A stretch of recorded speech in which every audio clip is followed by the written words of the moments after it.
It is now time to experience the buzz, a podcast that takes an inside look at amazing people doing amazing things. Get ready for some great conversation that will be fascinating, educational, and inspiring. We will also leave room to help small businesses in a big way. Now, here's your host, entrepreneur Steve Buzzard. Hello and welcome to this week's episode of Experience the Buzz podcast. For those of you who are tuning in on the audio side, please don't worry, Steve doesn't sound suddenly worse. My name is Mike Kenobi. I'm the producer of Experience the Buzz podcast, and we're just trying something new on the intro of this week's episode because what a special episode it is. This week, Steve sits down with a kid that goes by the name of E-Train. And to kind of briefly summarize, he's a 12-year-old kid who has an absolutely phenomenal podcast. Yes, 12 years old with his own podcast, where all he does is read and review books. Or I guess I shouldn't say all he does, but simply that's what he does, reads and reviews books. And I'd just like to sit there with that information for a moment. Because I think in 2023, a kid that's 12 years old has found such a passion for something that is not a dying medium, because that sounds disingenuous, but a medium that undoubtedly has to be less popular with people his age, especially in a time when he has access to things like social media and video games and what's ever on TV and movies, right? So again, all that to say, the fact that, again, he has found this passion for something and is so expertly able to review these books in such a way to where it's garnered such an incredible fan base and such an incredible following. Again, it's truly something awe-inspiring. And again, I cannot wait for you to hear from this kid himself. It's been an absolute delight being able to edit this episode, watch it back quite a few times, as comes with the territory. And I can't wait for you guys to hear his story. And again, the podcast is just like the surface level of all the things this kid has been able to do. He's also done time with the Sacramento Kings, and again, many, many other things that he'll much more eloquently be able to explain than I ever will. But before I let you go, now comes the portion where we talk about what's the buzz. And for this week's episode of What's the Buzz, or for this What's the Buzz, I pose a question to those of you, whether you are tuning in on the audio side, whether you're watching on the YouTube channel. By the way, on YouTube, we just passed the 1,000 subscriber mark, which is a pretty cool accomplishment, something we're pretty excited about. So again, thank you so much for that. If this is your first time tuning in, we welcome you to be a part of that, right? We'd love for you to subscribe. And again, if this is your first episode, where have you been? No, I'm kidding. Thank you. And again, so for What's the Buzz? In an episode where a kid is talking about books, very simply, I ask you, what are some of your favorite books? Are you reading something right now?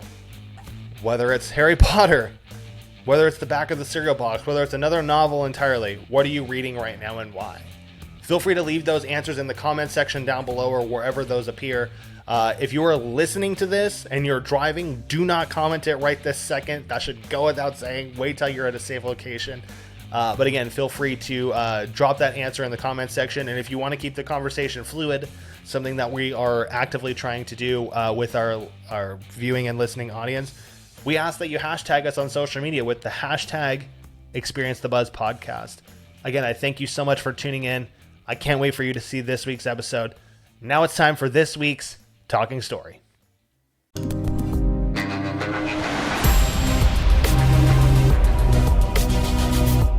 All right, well, welcome in. It is Experience the Buzz, and I'm your host, Steve Buzzard. So glad to be with you. We are with a very special guest. All our guests are special here on ETB, but I love speaking to the young people because this is a show about young entrepreneurs. Well, it's about entrepreneurs, but like I said, I love the young entrepreneurs. We've got Ethan with us. He is better known as E-Train. That's right. He's right. He's even waving. He knows what to do. And you're on Experience the Buzz. Welcome to the program. Thank you so much for having me, Steve. Yeah, absolutely. Now, you're going to be the guest today, but we should tell people you have a podcast of your own. And what's the name of that? That's called E-Train Talks. It's in the name on this recording, and that's where I interview authors, advocates for all kinds of different projects, activists, and so much more. So that's kind of what I'm known by in, I guess we like to call it the book world. Yes. And what's funny is when your mom had reached out to me, I know your bar mitzvah's coming up, right? And so she asked me to DJ, which I'm honored, but she referred to you as E-Train. And I just thought that was so funny. I was like, didn't it say, first name? Oh, Ethan. It was like E-Train. And I was like, okay, doing that is pretty good because right now you're 12. Did you just graduate from 6th grade? Yep, I just did. Okay, so you're going to middle school. Well, in my district, 6th grade is middle school. Ah, so. gotcha. So you're going into the 6th grade. No, so 6th grade is middle school, so I'm going into 7th grade. You're going into 7th grade. Okay, we got that all straight. Yeah, we got it cleared up. We got all through. That's right. We're doing it right here on the podcast, right? Forget the research. Now, you see the backdrop and you see a lot of books. And this is what is so amazing about Ethan because, folks, you got to latch on to this. You're wondering, when did this happen? Or what is it that he does? Let's start by doing this, Ethan. Why don't you outline for us what it is that you do? We mentioned the podcast, but there's so much more. Yeah, definitely. So, well, yeah, I'm Ethan, and I guess it's kind of hard to describe what I do in a short, little paragraph or something. We've got a lot of time. We've got a lot of time, E-Train. You right. Go ahead and take all the time you need. Okay, so, I guess I'll start a little bit from the beginning, but not like a whole backstory. So, I started E-Train Talks in January of 2022. And originally, it was just a little project that I had. I took a virtual class and on podcasting, and then I kind of started reviewing books and kind of talking about books because it was COVID, kind of the end of it with Omicron and all that. Mm-hmm. So, kind of wanted something to do. And I've always loved books, so I thought it'd be perfect to kind of talk about books. And the podcast really grew from there, and it also kind of combined with the YouTube channel that I had, Yep. And now they're kind of the exact same name. So I kind of either say I'm a YouTuber or a podcaster. It kind of, words are hard to come by sometimes. Yeah, Anyway. no, that's okay. I'm going to call you an entrepreneur. That's what I'm going to call you because that's truly what you are. And what you've done is you've used different kinds of, media to be able to get what you're doing out there, and you've done it so well. But here's the thing that gets me. It's like you are so young, first of all, you're going into 7th grade and stuff, but you figured this out during COVID. And I think that is very cool because for COVID, it was a big pause for all of us. And for you, I know you mentioned you were homeschooled or you are homeschooled. And so take me through that, where the idea kind of originated for you. You kind of mentioned the virtual book clubs kind of got you going, but really, where did you start thinking about wow, this could be a thing for me? So, while I'm not currently homeschooled anymore, at the time when I started the podcast, I was, and it was kind of around that time where I started looking into kind of creating a platform through social media, and I kind of started by using, my mom monitors everything. I'm not just a 12-year-old or I guess an 11-year-old at the time, just going on Twitter and searching up everything. So that's kind of where I started, Twitter. I eventually moved to Instagram, but Twitter's where everything really took off. So I decided that I wanted to interview a lot of the authors that I'd been reviewing books of, and I set out a little tweet and got a lot of responses. So that's kind of when I realized this could be a thing, because I had enough interviews booked to kind of last the entire year. So that's really when I realized, okay, this is something. Yeah. But even at that moment, I didn't realize just how life-altering, in a sense, that this whole E-Train Talks journey would become, because, I'm going to talk about it more later on, but I've had some opportunities with some, not just really big authors, but also with some organizations in the sports world, too. And I love my sports. Yeah, we're going to be talking about those Sacramento Kings because I saw those pieces you did. First of all, how did he get that gig? That was pretty cool. So we will talk about that. You guys, listeners, this is an incredible story. And I do want to kind of mention your mom and stuff because that is a big deal. Take me through that, because she obviously saw something, right? You're saying to us, you're saying, well, yeah, I was 11 years old. I loved books. I knew this could be a thing. But where did that connection come with your mom? Because your mom's brilliant, because what we've got here as a product, E-Train Talks, I think is absolutely genius. What about mom? Well, my mom is always, I guess you could call her the mastermind behind. I'm like I guess, yeah, I'm a product of. You my are a mom's product. Anyway, my mom, she wouldn't have let me have a YouTube channel at 8 years old, like just Correct. playing the piano, if she didn't see, I guess, a little spark in me. But I think that she's really kind of taken this to a level that I didn't even see coming. I feel like her support is really what's lifted me up in this, because this project, I wouldn't even really call it a project anymore. More like, I guess maybe a lifestyle, because Yeah, sure. like the E-Train talk has really shifted my focuses in life, rather than sitting around and playing video games, which are fun, but when you have this kind of all this going on, talking with the kings, reviewing books, booking interviews like through email, having people reach out to you. It's all my mom. Of course I do a lot. I'm not saying it's just my mom who does everything. But she's really helpful, and she helps kind of with grammatical stuff. She's really a social media manager, because I can't really be on social media navigating the entire world of there's like really weird stuff on social media. Yeah, so. absolutely. She's protecting you, right? Yeah. She's protecting you and the product. And so you're mentioning like all these things are doing. So let's just take the books part of it, okay? Because that's how it started out. Did you just start out very simple, right? Did you just start out with book reviews? Kind of take us through that journey of how you introduced kind of E-Train Talks to the world.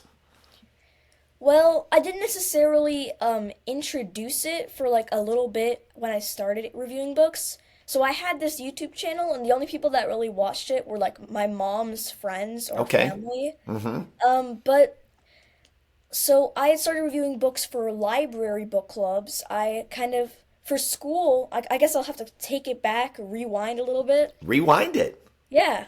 So add that rewind sound effect in there. Don't tell me what to do. Yeah, we need that. You know what? Maybe my producer can do that.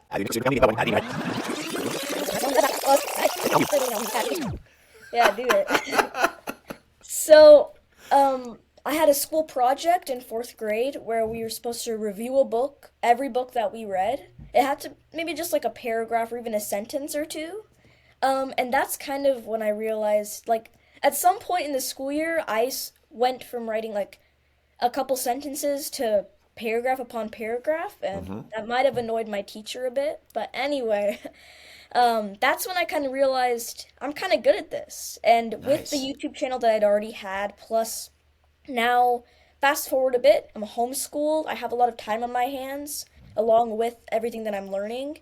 There's this program called OutSchool. There are like virtual classes on it, so about all different kinds of things. There's like, me specifically, I took a podcasting class, but there's also like math and all, science, all that. Oh, that's cool though. But there was a podcasting class within what you were learning. I like that. Yeah, it was really cool. The person who organized it was a great guy, and he kind of showed us the original. So I always use Anchor to not necessarily to record anymore. I record through Zoom, but when I started out, like everything's simple. I just had this microphone, and I was recording into Anchor.fm, and this is not a sponsorship for them, but that is where you even know the lingo. I love it. Yeah, that's where I started out, and the reviews eventually kind of got a bit more, I guess, deep, because authors started to notice when I posted on a Twitter page that my mom had started, and it was called like E-Train's World of Sports and Music. Modeled off of the YouTube channel that I had. So, it's kind of hard to describe. Like, it's weird. I can't believe it's like a whole like 1 year ago. It's hard to know. kind of think back on that with everything that's going on now. But that's really where it got started. Just talking into a microphone, not having to worry about wearing fancy clothes or anything like that. And Oh, okay, but let's talk about that because now your signature is the yeah. bow tie. Like, how'd that come about? Was that a mom idea or was that an Ethan idea? So I think it's kind of a little bit of both. With the book stuff, it's kind of a bit formal, I guess you could say. Okay, Not yeah, necessarily suit and tie, although sure. a tie did get involved. But I think the bow tie was kind of a mix of both of our ideas. Though I can't put a bow tie on by myself, so I mean, my mom had to help with that. So the bow tie, I have so many bow ties, I didn't even realize it. So I kind of switched bow ties each time, but had the same shirt on. Not, I washed it, of course. I washed it. Okay, that's important. Yeah, that's a key part. I did wash the shirt. Now I'm kind of mixing it up with the shirts, but kind of keeping to the new and old bow ties. Yeah. And so the bow ties become a signature. When I did, like, basically when I do a certain project, I kind of want to have a bow tie kind of related to it. Like when I did the King's work, which again I'm mentioning, but I mean, I got a King's bow tie. My mom found it on eBay, I think. It was a great find because I didn't even know those existed. Right. And for book stuff, I got a bow tie with mini books on it that you can't even tell there are books on it because it's so small. But yeah, so the bow ties have become a signature, but also I guess kind of I don't know. I think there are some people that basically like read books when they are feeling a certain emotion. And I feel like that's kind of the way I am with bow ties. I don't wear them in my everyday life, but like depending on what I'm doing, I wear a certain bow tie. Yeah, okay. And visually, right behind you, I mean, we see all the books, which, by the way, is a great backdrop, okay, for what we're talking about today. Let me just ask you this. How much do you really love reading? Like, I know this has turned into now what you're doing now, but in terms of reading books, my guess is you love reading books, but really explain that for me. Well, I always say this, and people think it's an exaggeration, but it's not. I loved reading the day I came home from the hospital. So my parents, they always read aloud to me from a really young age, and I kind of inherited. I mean, I don't know if they loved waking up at 5 a.m. every day to read to me, but they acted like it. They're good Yes. actors, I guess. So I inherited maybe that fake love or maybe that real love of books. Throughout my life, I devoured picture books, then I moved on to chapter books, then I moved on to middle grader, young adult. And so I truly love books, but I also love the fact that as you grow older, the books kind of develop with you, I guess, because there's always books for a certain aspect of your life that you're going through. Like middle school is a extremely crazy time, but I mean, I have books that I can confide in about what I'm going through. So I like I that. mean, maybe not to like as extreme of a level that middle school is now with like social media and all that stuff. But the emotions and the feelings that really go through like all the trying times in your lives, you can find them in books. So that love can never really go away because the books are just growing up with you and you're growing up with the books. I'm always been surrounded by them too. So All right. I mean, staring at a book, I stare at a bookshelf the moment I wake up. My bed is over here. Okay. And so I just wake up and I see books. That's how much I love them because Okay. although to the right I have a Seattle Seahawks sign. I'm a Seahawks fan. You're a Seahawks fan. Okay, that is public, everybody. Now you know. Yeah. Well, let me That's- ask you this. I'm curious about this. Like, what childhood books like stand out for you? So, like younger, when you were younger, which are the ones that you're like, yep, those were my go-tos, even if they were ones that you read all the time with either mom or dad or just yourself? Well, when I was like 4 or 5 years old, I only read like nonfiction books. So at the time, because I couldn't read like a full-fledged biography, but I did read these books called the Who Was books, and Okay. they're basically 100-page biographies. They have illustrations as well, and they give a lot of information, but in kind of short, I guess paragraphs per page, not necessarily huge, extensive pieces of writing. So those are my go-tos, and I still sometimes look back at them because I'm in a quizball team at school, so you got to know a lot about history. So I sometimes look back at them for random pieces of information.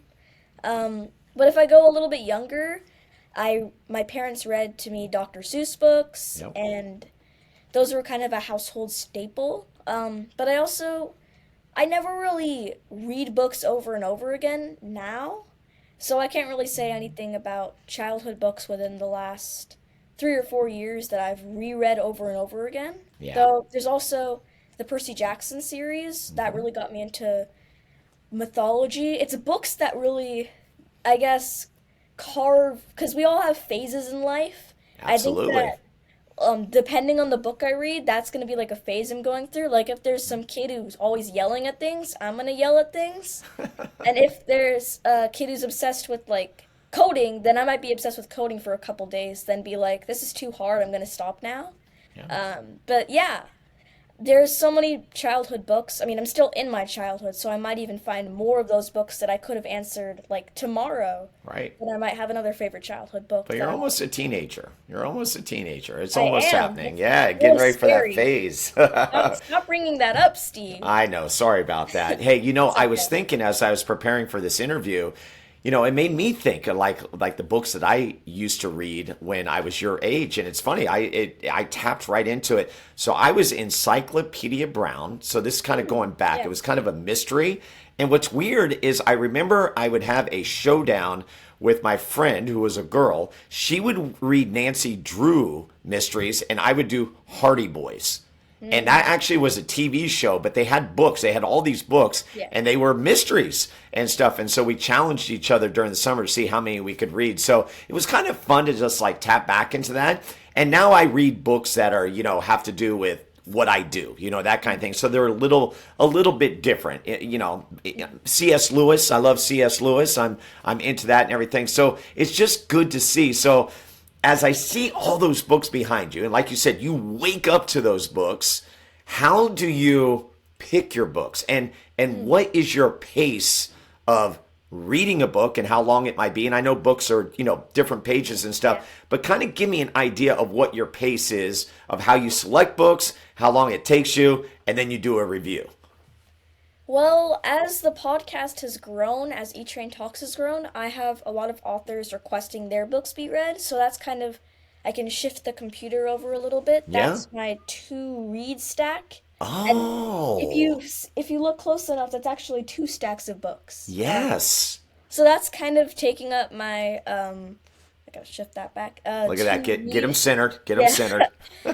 So that's kind of, I also have to be a bit selective of the authors that I allow on the show. Originally, I Right. kind of just said yes to everybody, but now as I have a lot more commitments, whether it's school or with interviews and like, so I realized at some point that I had way too many interviews booked because as middle school was coming, I needed to prepare for that, and also it was kind of clogging up my summer break. Of course, I love reading, but Well, that's the thing, because you got to be a kid, yeah, right? exactly. Yeah.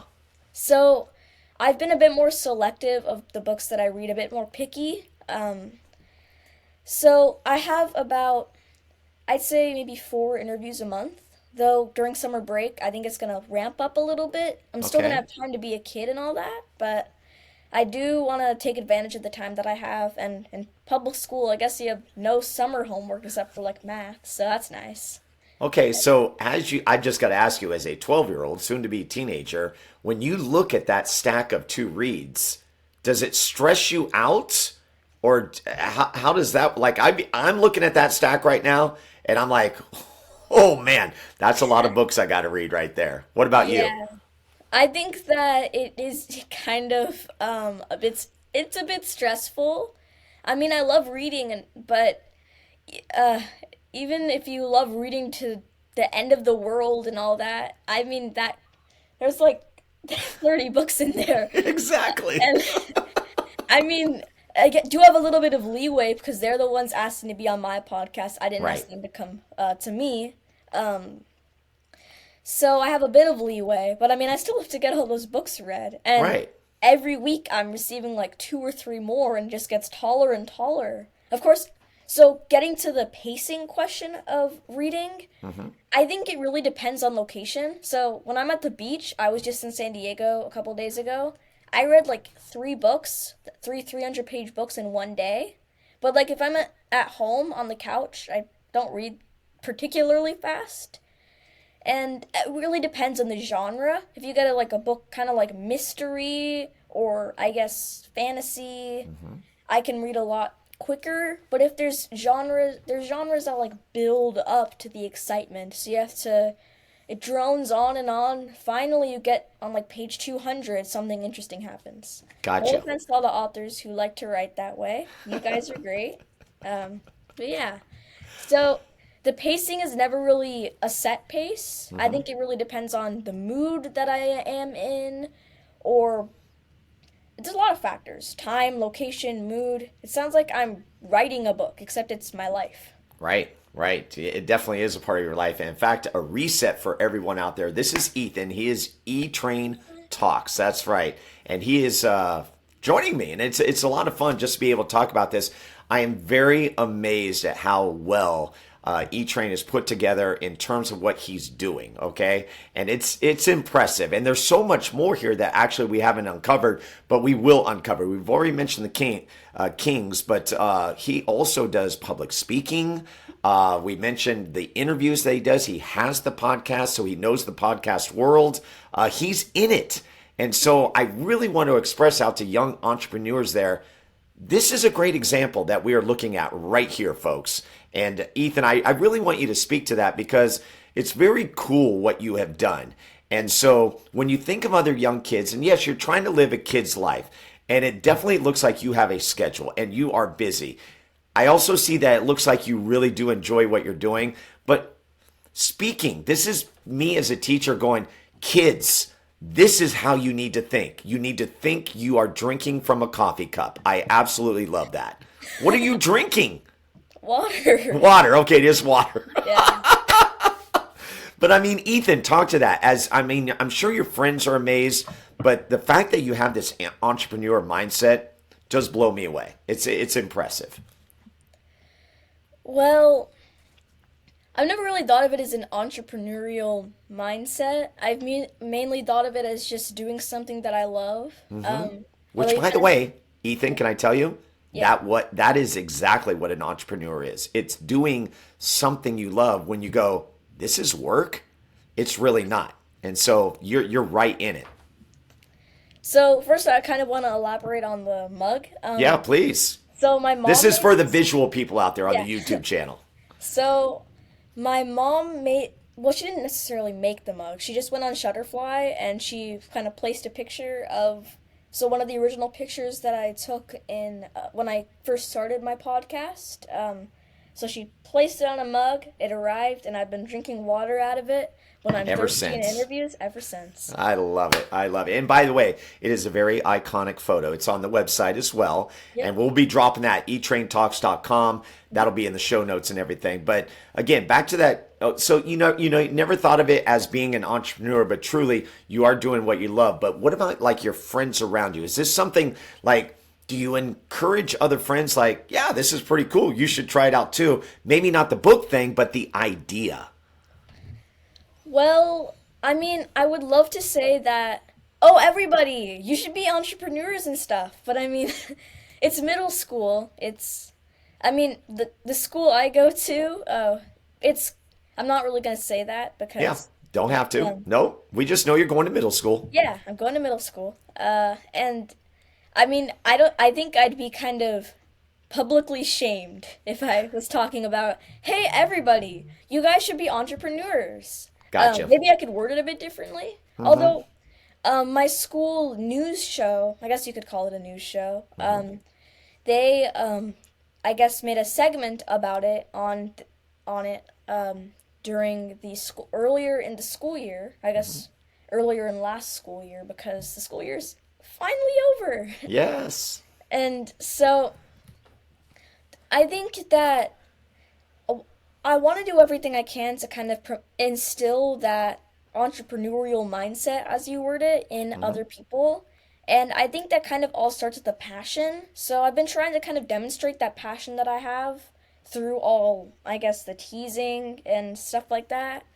So I think I'm trying my best, but I mean, especially in like school with the judgiest kids of all time, it can be a bit tricky. But I do want to kind of, I can't put it, I don't think I'm going to put it as follow in my footsteps, because they probably won't do book stuff. Right. So I do hope that my project may inspire one interested soul out of the masses. And that's kind of my slogan in a sense. If I can inspire like just one person to read, something like that, or one person to start their own podcast or carve their own path in life, then that's kind of my job is done. That's good. That's good. You've got it. I mean, it's I keep saying the word impressive, but it's impressive. And so we are going to take a break. And when we come back, we are going to talk Sacramento Kings and how Ethan was able to get involved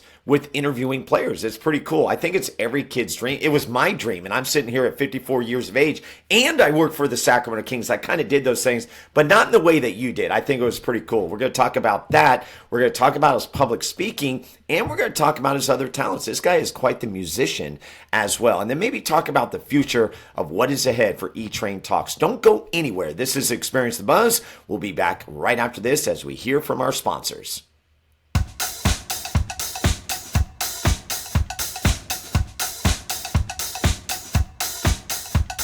All right, well, the first segment is in the books. It is time to thank our sponsors, and we got 3 incredible sponsors. 2 of them have been with me since day one, back in January of 2021. Big thank you to R5 Stitch and Print and Pit Boss Jerky, as well as Little Whale Swim School. Talking about R5 Stitch and Print, everything you need, anything you need as far as printing is concerned, go to R5 Stitch and Print. You can check them out at r5print.com or call them at 916-454-3773. They also have an in-house graphic designer that can help you out. They've done a lot of work for me, including this hat right here. I've got a series of hats with this nice logo, and believe me, they do anything. Some things that would even like blow your mind. The graphic design artist, I think, is big because for me, I'm a visual person, so I like to see things visually. They can put that together for you. So a little portfolio. So big thank you to R5 Stitch and Print. Also want to thank Pit Boss Jerky, Joe Green. He's giving me an update. This is pretty cool. They are getting ready to move to the big time. And when I say the big time, that means a website, which I know I've talked about many times, is now certainly almost 100% around the corner. It's happening, okay? And in fact, he has found a distributor that is going to make his beef jerky. There are 12 amazing flavors, including one that we have named right after the show. It's called Experience the Buzz. We're going to get a little tweak because it looks better on the label. They got new labels coming out. I know another big one that people love is the Raspberry Apple Chipotle, along with the, the originals, Pepper Garlic, Pit Boss Original, Sweet Summer, Honey Gold, Sweet and Smoky, and Little Heat. And then, of course, I can't forget one of the favorites, Island Teriyaki. So again, that's Joe Green. Big thank you to him. Those 2 have been with me since day one. And then lastly, we want to thank Little Whale Swim School. Anya Hall, who is the owner there, premier swim school in Sacramento. We're right in the heart of summer. Great place to send your kids to do classes. They are located at 4106 El Camino Avenue right here in Sacramento. You can find them at littlewhaleswim.com. They're on social media as Little Whale Swim. Very simple. Or you can call 916-790-5945. And we should mention that all our sponsors that are on this program have been featured on Experience the Buzz. In fact, you can go back in the archives. Anya was featured in episode 6. And then Troy Rousey, who is the owner of R5 Stitch and Print, was featured in episode 25. And Joe Green was featured in episode 26. So a big thank you once again to our sponsors of Experience the Buzz. Now, back to my conversation with the E-Train. Here's Ethan. Like what you hear so far? Make sure you never miss an episode of Experience the Buzz by clicking the subscribe button now. This podcast is made possible by listeners like you. Thank you for your support. It means everything. Now, back to the show. All right, welcome back in. It is Experience the Buzz. My name is Steve Buzzard. We are with Ethan, but he is known as E-Train. That's right, eTrainTalks.com. We talked a lot about his main subject, which is books and doing book reviews. But Ethan does a lot more. And one of those aspects is he got the opportunity to become kind of the kid reporter for the Sacramento Kings. So tell us about that. How did that come about for you? Well, it is a story that I always love to share. It all started actually a couple years ago. So it wasn't necessarily, Kings, can I interview the players? So the Sacramento Kings had this thing called Follow Friday. You had to post a GIF or GIF or however you pronounce it within the first hour of the post, like a GIF of your favorite player. And so I posted a De'Aaron Fox one. Foxy is the best, and so is it one that you made on your own, no, or do you just get a random one on the Okay, internet. random. Okay, got it. All right, so my aunt actually told me about it because she like texted me on my iPad because I'm not allowed to have a phone yet. Thanks, Mom. And so she said, "Hey, reply to this. The Kings will follow you." And I thought, "Oh, that's pretty cool." So I sent a GIF, and they did follow me, which is, I had like 20 followers, and one of them was the Sacramento Kings with 1 million or so followers. So that's Nice. pretty And you're awesome. talking on Twitter, right? On Twitter, yes. Okay, got it. So fast forward a couple years, I didn't really get in contact with the Sacramento Kings at all. I mean, to be a bit honest, Well, be as honest as possible. Did they find you? no. No. Oh, man. That's what I have to be honest about. They did not find me. All So right. the connection, I guess you could say with the social media manager, really started. So it was my 12th birthday. So last year, at the end of last year, my birthday is like at the end of December. So my parents surprised me with tickets to a Sacramento Kings game. We went to the Nuggets game, the one that they won, not the one that they lost. Okay. And so I guess my mom, she messaged the Kings on Twitter. So it's still on Twitter. All this is going to be kind of on Twitter, social media. That's the main one that I have, although I do have it. Anyway, so she was like, "Hey, it's E-Train," or I guess she messaged it from from me. From you, So she was like you're speaking or something. Yeah. So like, "Hi, it's my birthday." She actually deleted the message. I mean, the Kings could still see it, but I couldn't see it because she didn't want to get my hopes up. So I don't actually know what it said. I never actually found out. I should ask that.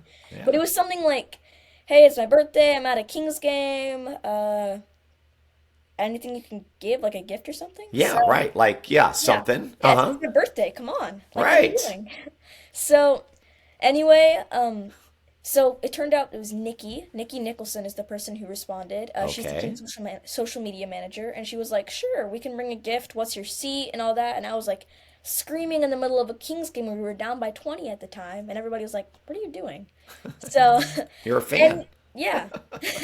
So anyway, I'm saying anyway a lot, but yeah. So moving on, a person from the Kings did come up to where I was sitting, and they were like, "This seat number, this is a gift for you," and everybody in the row was very curious. I told them, "Hey, it's my birthday." So anyway, what I received was a Keegan Murray signed picture, Keegan Murray Jeez. autographed picture. It was Okay. awesome. I still have that. It's up on my wall of fame, I guess you could Okay, say. let's just do this. Ready? Keegan. Murray. All right, we got that out of the way. Yeah, we got that out of the way. So I didn't really get back in contact with the Kings until I kind of. So it's gonna sound weird, but so stick with me on this. I'm sticking with you, man. I want to know. So, the person that cuts my hair, their name is Will. And, Okay, Will.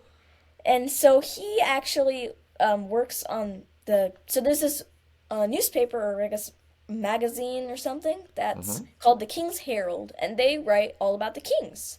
There's like reports on their games, or like what they need to do to win the next game. And so he was like, So the Kings used to have a kid reporter back in the day, and maybe you could try and reach out and like see if they'd want you to be a kid reporter. Okay, so he kind of prompted you. Yeah, and so I sent a message, and it was kind of a long message, but I wanted to get everything that I do in there because they're an NBA organization. You gotta highlight everything that you do, and I can talk more about what I do, well, like the more that I do later on.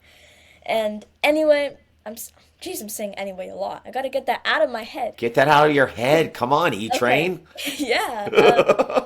All right, I'm gonna get all booky here. Furthermore, that's better. Yeah. So, the Kings did respond, and they were like, "Hey, we could definitely work something out. Maybe you could ask the players the question of the day, or we can collaborate on Instagram." Okay. And I was screaming up and down. I was in the middle of playing a video game during winter break when they sent that message. So I paused the online game, or I guess I turned off the TV. I written and did a little happy dance. And then I messaged back, and I got a quick response there. Then they ghosted me for like 3 weeks. And finally they responded again, and we set up a Zoom to talk. I talked with JB, Jonathan Bradley, and Nikki, who are like kind of the two main people for social media, and we kind of decided. So we picked some game dates for when I would come. I got to go 2 times. The first was the game on TNT against the Knicks. I actually appeared on TNT. I accidentally. They were like showing Domantas Sabonis walk into the game, and then because they always walk straight to the question of the day person, and so I was there on TNT. That was pretty nice. Cool. Well done. Thank National you. TV, E-Train. Yeah, my national TV debut. More to come. And so we decided, hey, you're going to ask the question of the day. Just send us what question you're going to ask, and we'll get it all ready. So I asked. I think it was who was your favorite teacher, right? Yeah. Oh, yeah. So who was your favorite teacher, or who was the teacher that impacted your life? Yes. Your life? Thank you for reminding me. Of course. I saw it. Yeah, I had to think back for a sec. So I got to ask. Well, some players, they came in early, like Keegan comes in at like 3 p.m. or 2 p.m., and I came at like 4, because that's when I was told to come. So I got to talk with De'Aaron Fox, Malik Monk, Terrence Davis, Domantas Sabonis, Kevin Huerter, who else? Were the players informed that you were going to be doing this? So I don't think they were informed that me personally I was going to come, but every home game there is someone that asks the question of the day, so it's like a routine. So you kind of know where they go through this thing called the drip hallway. There's like a staircase that goes down, and they go down. It's the drip hallway. They go down these stairs. There's like TNT people on the side taking pictures of them and like following them, and it's kind of overwhelming. Right. And then, although my big head sometimes says, "Oh, they're taking pictures of me," but that's not true.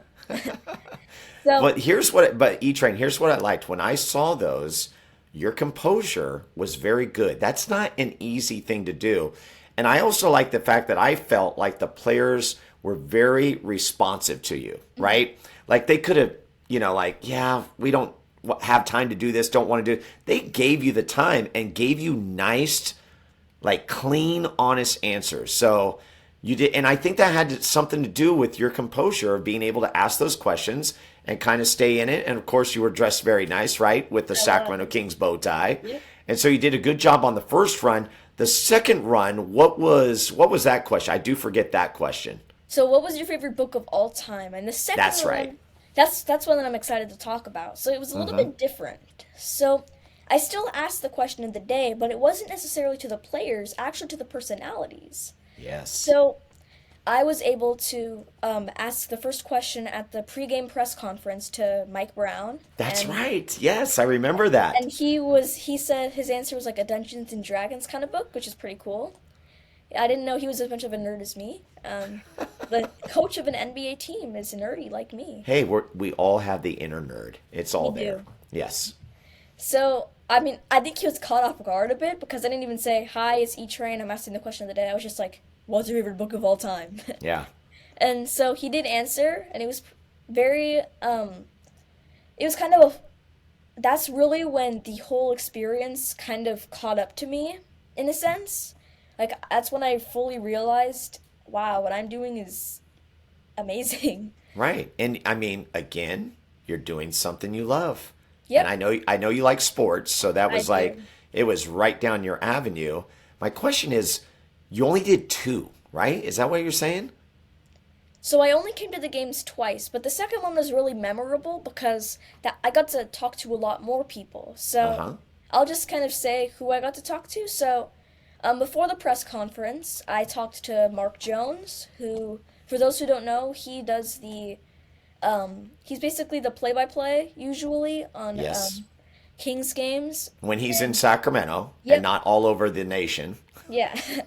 He's also on ESPN. You can probably hear him with his very poetic remarks and also references to movies and And his video. vocabulary is top Yes. shelf. It is. Yeah. I find myself learning new words from a basketball announcer Yep. every game. Yeah. So- Who else did you get to hit up on Yeah, besides so Mark I Jones? I talked to G-Man. I talked to Yep. Gary Gerold. I think I'm pronouncing his Gerald. name. Yep. Gary Gerald. Okay. Mm-hmm. He recently did his 3,000th game, Yep. and he said the little. Why am I saying the book names? I'm forgetting. So it was like the little train or something that couldn't. Cut Oh, that out. okay. Yeah. Yeah. I mean, which is a classic. It is. Yeah. But cut that out, producer. Don't worry about it. No, don't worry All about right. it. We're going raw, baby. Yeah. Don't hate me, Gary. And Gary can't hate anybody, just so you know. He's about the nicest man on the planet. all right, Yeah. it's good to know. So Yeah. then I got to talk to Scott Moak, who does Nice. the PA announcing. And now, let's meet your starting five. How was Yeah, that? that was really good. And I know that you were the previous person to have. Wait, how'd you know that? My friend Colin. He. Wait, from school. Colin Kasigian? Yeah. You're friends with Colin? Mm-hmm.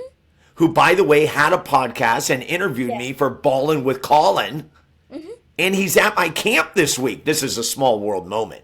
This is good stuff. Okay, well, yeah, Scott Moak. Yes, I was the announcer in 1999 and Wow. 2000. That's cool. Well before you were even thought of. Yep, about 10 years to just make you feel even more old. Yeah. Shots fired! Shots fired! Thank you. Appreciate that, E-Train. Appreciate that very Okay. much. I'm always there to bring you back to earth. Yeah. Well. Okay. So help me with this. So obviously things went well. You did two. You know, I was going to talk about future stuff, kind of like toward the end of our conversation.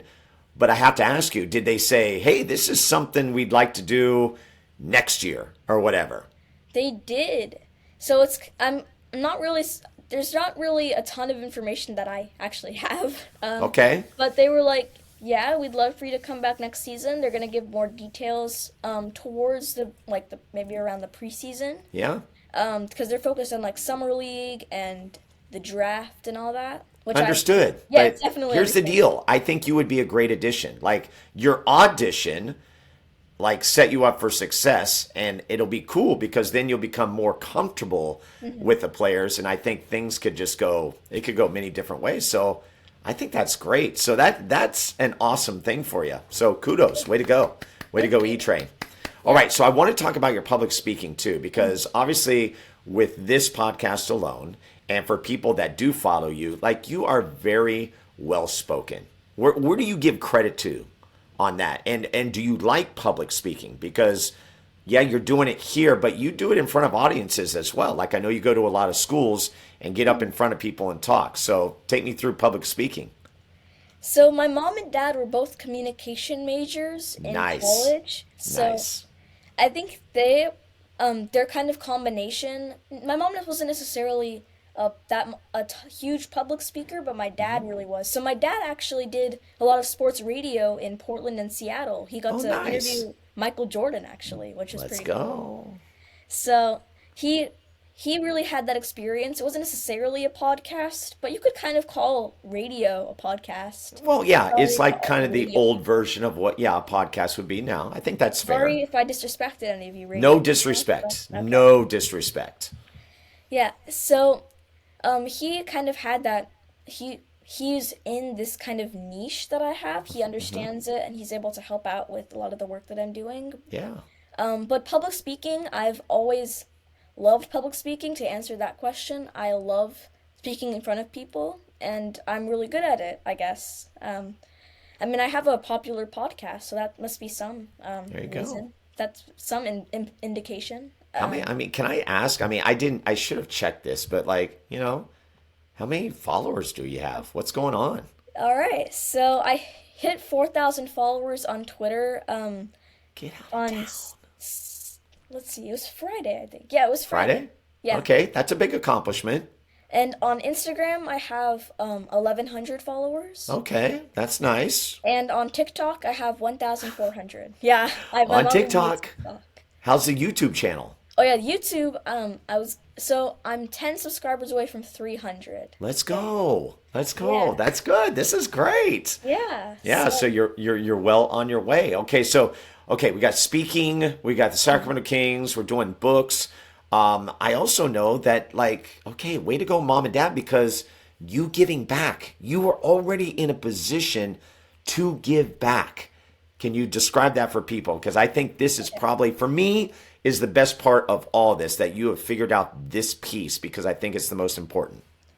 So I started really, I guess, giving back in, I guess, last summer. So I was interviewed on a podcast called End Book Deserts, though I didn't really understand what End Book Deserts really meant until I had a chance to talk with the host of it. Her name is Meleasa, and she's a great person.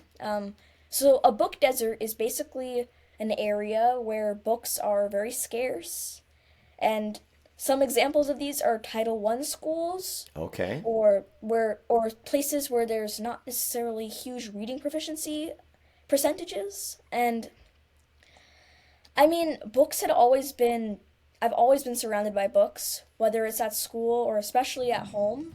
I probably have dozens more books that I had when I was really little that would kind of add to this immense stack. And realizing just that there's so many people out there that are less fortunate than me. Like, I've always loved books, and knowing that there are people out there who don't have access to them, who can't have books to their own name, that don't even have really one book in their house, I really wanted to do something about that. So That's cool. as my podcast grew, I kind of realized I could use that platform to start. So I started a book drive. It was a summer book drive. I have a second one running right now, which you can find more information about on Instagram or Twitter, or those are the only two places, or YouTube. Okay.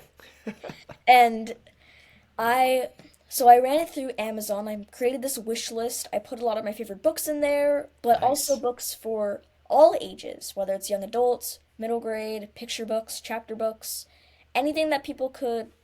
Some of the books, we especially added some because there were great deals on them, which they're in great condition, but they're also not as expensive for people because, as it's very much known, authors and teachers don't make nearly enough money as they should. So Nope. it can be challenging to host a book drive for an audience that don't necessarily get what they deserve, and they can't necessarily give a immense amount. So the book drive, it did do incredibly well, but it was also thanks to the support of other literacy advocates, as we kind of lovingly call ourselves, advocates for literacy. It's in the name. Yeah. And over to my left, though I guess it'd be the computer's right, because Yes. everything's mirrored. I have a huge stack of books that I'm going to be donating to schools, and I've started a lot of mini book drives, which are kind of designated for one book specifically, because I realized that, for starters, I'm kind of droning on a little bit maybe, but You're not. No, because this is the most important piece. exactly, yeah. Yeah. So, class read alouds have really impacted the lives of a lot of young readers because there are some who don't like reading, who not haven't really been taught, don't really know how. Class read alouds are a place where that's where people really discover that they love books because you're hearing these stories and you really connect with them. So I thought it'd be really cool to start book drives based off just giving one book. Not one book specifically, but like one book and many copies of that one book. That's good. I like that. So you're doing it kind of different ways. Let me ask you a question. I want to get your thoughts on this because we're talking about literacy. You're talking about the read alouds and stuff. What about closed captioning?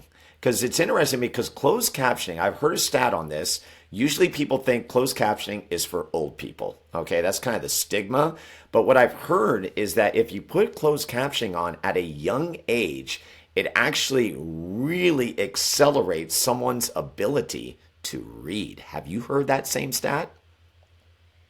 I actually have not heard that stat, but it does sound entirely true because closed captioning is really, it can really definitely boost reading levels and all that. Plus, I mean, yeah, you're definitely right about that or whatever. You and the stat. Me So, and the stat are right. And look yeah. at me. I'm asking a 12-year-old E-Train. But you know what? That I think you're wise in your years, so that's why I'm asking you. So, but it is pretty interesting, and I am so big on, literacy too. Like all these stats that we've heard, especially with everything coming out of COVID. I think it's really cool that you are doing just these amazing things and that you've learned this at such an amazing age. Obviously, we got to give kudos to mom and dad. They've done a great job at setting the foundation for you. My last kind of like oddball question in terms of like your content, like you're mentioning, Twitter and Instagram and, the YouTube channel and stuff. When you have to do content, what does your content schedule look like? That's an interesting question. So, my content schedule is pretty much, so a lot of my content is basically the podcast. Okay. So the interviews that I have, I post them on all my social media sites, and I also have little promos of them, like clips from the interviews. But I've kind of expanded my, I guess, what I post. So I've given a lot of updates about school, middle school specifically, how I won 7th grade president at my school. That's right. You're doing the whole campaign. I saw that.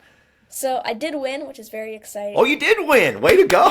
Okay, nice. It was a good campaign, by the way. Thank you. Yeah. While the book people couldn't vote, I did hope that somebody at my school might have seen it. Yeah. And I also do theater at my school, performing arts is what it's called. And I received an award at my school for the work that I did there. So I think posting school updates has also given me a bit more content. Like if I don't necessarily have a ton of interviews at a certain time, I have that I can post. Right. Just a bit of filler to kind of, a bit of candy before the big feast, I guess. Right. And I'm just curious, like, do you ever think about like kind of the big picture of all this? Like right now, you're just kind of in this space, but have you thought ahead? Like, right, because what you're doing could then morph into different things. Me as an entrepreneur, for 26 years, I was a teacher, but I was also a DJ. I was also an auctioneer. I run a youth basketball program, and I love every single bit of it. But it all changes as you kind of go on in life. I'm just curious at 12 years old, have you thought about like what might be around the corner, I don't know, 2, 5, even 10 years down the line? My mom certainly has, and I Oh have yeah, too. mom's thinking about it. So she talks a lot about how all the amazing work that I'm doing can also help for college applications. Sure. I can have references from maybe former alumni who I have been able to talk to. But I also think or me personally as well, there are a lot of jobs that I kind of EYEI, not like I. So just I think that there's so many jobs that I can maybe work in, maybe a lot of fields that can all be my duh. Yeah, but okay, so is there one thing that sticks out to you, like that you're saying to yourself, I'd like to be this? Because you're right, you can go down a lot of different Yeah. avenues. What's on the brain right now? Well, I think I think, can I say four? I mean, I Four. can't say just Absolutely, you can say four. You two. bet. So there's kind of two avenues. It's like a fork in the road. And I want all four of these jobs, although you can't really have four jobs like I've got four jobs, Ethan. I mean that's true. I mean the jobs that I'm thinking of. I don't think Okay, I need to I'd hear be it way because too- now you're putting me in suspense. What are the four jobs? I gotta add that suspense. So the jobs are, drum roll please. I got you. I got the number one up. All right, number one is, well, it's kind of obvious, maybe an author. So I Okay, think author. being an author is pretty cool. I've learned a lot of, so some of the questions that I ask, like, what is one piece of writing advice that you give aspiring authors? And that's kind of also geared towards me because that is a job, Absolutely. a profession that I would love to take part in. Yep. And I'm already in that world, learning a lot at a young age, which is exciting. Well said. Well said. So, Okay, Number author. two would probably be a librarian. There, Really? Okay. it sounds like a very, very fun job, just surrounded by books, but also because librarians are really the foundation, they kind of set the foundation for like what a person does in their life. Because there are some kids who might turn out to be billionaires that spend their lunch alone in the library and just asking you to help them find maybe their next favorite book. So Right. if the next Elon Musk comes into the library and I help them out, then, maybe you could spare some of that money, And All right, two down, two to go. yep, number three, I think I'd really also just want to kind of continue what I'm doing at the moment, be Okay. a literacy advocate / kid reporter for the Kings. Of course, I'd be an adult, so I You'd be an guess adult. reporter then. And then you get replaced by another kid. Yeah, and they do that.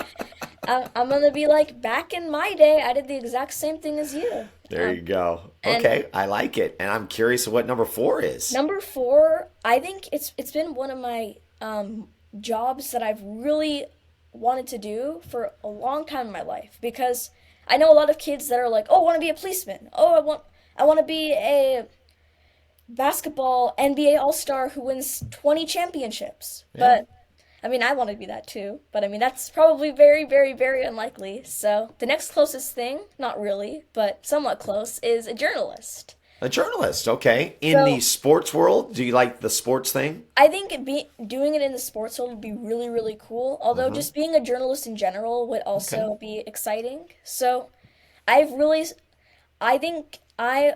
so when there are adults who watch sports, they always go to me. What is the stat that's coming up next? Like, what is Jimmy Butler averaging in the finals? Or what was the record that the Phoenix Suns had this year? So I've always been a huge, huge fan of analytics, but also not just those analytics, but also kind of bringing them to the next level into writing. I had this series that I had where there were so many topics that I really so I guess backing up a bit, I've always done fantasy football, and that's kind of where I discovered I've always done fantasy football. How many years? Since you were 3? I mean, what's going on here? since I was 4, and I won that first year. You won at 4 years of age. I guess my Oh, family my and gosh. family friends, and Yeah. I think they were trying pretty hard because That's funny. I got Antonio Brown before he became a kind of Got a little loony. yeah. Yeah. That's the word I'd use. Yeah. Loony's a safe word to use. And a safe word to use. Yes, family Okay. friendly. So here's the deal. I've got 2 more quick questions for you before we wrap this up. Okay. Obviously we've talked about books, so I have to know, and I kind of know because I think you kind of feature this on the website and you've done it in interviews and stuff, but your top 3 books, and starting from number 3 to number 2 to number 1. I shifted my camera because Uh-huh. this little stack right here is full of my freaking finger. Okay, There there it is. I see it. It's a stack of not necessarily my favorite books, but rather the books that have really impacted me as a reader, but also as a podcaster. I'm Nice. trying to center myself, but it's kind of hard. No, you're good. You're good. All right, so I'd say number 3. I hate doing this because I love all these Forcing you. books, and then I'm some. forcing you. Yeah, I know. I'm being held at gunpoint. Not really, everybody. Not really. Just wanted to make that clear. See, there's nothing there. All right, number 3. Number 3. Okay. Well, Here, no. you know what? I'll race it. You No, just no, tell I'll me. do it. You'll do it? Are you sure? I'll do it. Okay. So I'd say my favorite books really depend on what I recently read because I'm a recency kind of guy. Okay. I'd say number 3 would probably have to be. So there's this book that I recently read. I think it's in this stack. Maybe it's not. Okay. I'd say it's a tie between 2 books by the same author. So, Okay. they're by this author named Alan Gratz, who I had the chance to interview. Nice. He writes like historical fiction, and they're been on like the New York Times bestseller list for a while. But that's not why I like them. The reason I like them is because they really dive into different phenomena. I think that's the plural of phenomenon. And also different cultures, and so it's a tie between his most recent book, 2 Degrees, which is about climate change and I guess all the different natural disasters that have been coming on because of the change in our climate and warming of the planet, like Okay. climate, not climb. But so there's wildfires in the Sierra Nevada is one character named Akira who goes through that. In Manitoba, Churchill, Manitoba, there's 2 kids named George and Owen who, since the ice sheets are melting and polar bears are overstaying their welcome, sounds like a promotion for this book, which kind of is. So the 2 characters get attacked by a polar bear and they're kind of on the run from one, which is pretty crazy. Sounds And, exciting. yeah, and then number 3 is the third character is Natalie, who is lives in Miami, and she gets hit by a Category 5 hurricane called Hurricane Reuben, and it kind of floods the entire city. And while none of these scenarios may happen, they're not necessarily, they're modeled off of events that have previously occurred, but they're not necessarily events that have happened. That, like Hurricane Reuben, there's no such thing as Hurricane Reuben yet. And the wildfire called Morris, which is what the characters are experiencing, that is not real. Though there is a fact where someone actually, I think they boiled urine from an animal, and Okay. and so that kind of started a big fire. I don't know why they did that. Yeah. Okay, so that's 2 Degrees. Yes, and then the other book is Refugee, which is about Refugee. 4 different refugees from different time periods in Okay. The world. There's a refugee. I'm not gonna say their names because I think I forgot them. I read it a while Okay. ago. Yeah, that's fine. Just a story of 4 Yes. refugees, so 4 different stories. So one is is trying to escape from Nazi Germany or Nazi occupied areas in Europe to the U.S. on the famous USS St. Louis, and the other is trying to escape from the Arab Spring, which happened recently in like the 2010s, and there are all these revolutions and I guess war kind of going on in the Middle East, and yeah, I think there's 3 actually. I'm trying Okay. to remember the third. Well, here's what we're going to do. Like with what you're describing, like these books, we'll actually put in the show notes and we'll let people like check them out themselves, which I think is pretty cool. But that leaves number 1, which I know what it is. I can see it right there. I can see it. It is, drum roll please. Well, I still have number 2. I still have number 2. Oh, you're still at number 2. Those I'm were sorry. 2. Those are tied for number 3. Oh, those were tied. Darn it. I got Yeah. 2 ahead of myself. Okay, what's number 2? Oh, also, by the way, the third character in the refugee book is Isabel, and she Okay. is escaping from Cuba to Florida with Fidel, like everything that's going on, everything that previously went on in Cuba. And Okay. With Fidel Castro. yeah. Yeah. So number 2, I have to mention the City Spies books by author James Ponti, and Okay. they're basically, so we have, all the protagonists are kids, but they're a part of the MI6, and they're kind of part of a covert operation. They're the City Spies, and they go around the world. They're fighting crime, specifically, so a pretty big crime organization that they've been trying to chase for a while, which I'm not going to name because that's a spoiler. Yeah, So don't do there's that. the No fifth spoilers. book, yeah, no spoilers. So the 5th book in the series is coming out next February, which is exciting, and they're going to Manhattan. So they've currently gone to the UK, to San Francisco, to Egypt. This is not in any particular order. To Egypt, and to to China. China. It was for like a chess tournament kind of act thing, the Forbidden City. Okay. So, yeah, the number 1. It's time for number 1. Let's do number 1. So number 1, it's really hard to choose one book that's a number 1, but I think number 1 would have to be, like, so it's a combination of the amazingness of the book, but also how the author has really changed my life. It's called Starfish. Yes! Starfish! You got it, yeah. It's by Lisa Phipps, and I'm not going to go in huge details about the book, rather than Okay. things to me. It's about a girl named Ellie who is shamed for her weight, and how no matter how many diets she tries, she just can't not eat. And she's shamed at school, and she makes a new best friend, but it still feels like there's just this kind of void in her heart, and she wants to kind of discover how she can stand up to the bullies in her life, and she discovers it from an unlikely source. Oh, and we leave it at that. Yes. Yeah, we'll leave it at that. So the reason Oh. that Starfish is really my favorite book, for starters, I reread it like 9 times. It's amazing, and Okay. it's also a novel in verse. It's kind of a form of poetry, and it's like fast flowing, and there's a lot of pages, but you can get through it pretty quickly. I like those kind of books. Yeah. So the reason it's so significant to me is because Lisa Phipps is the first author that ever recognized and posted about one of the book reviews that I Oh, wrote. cool.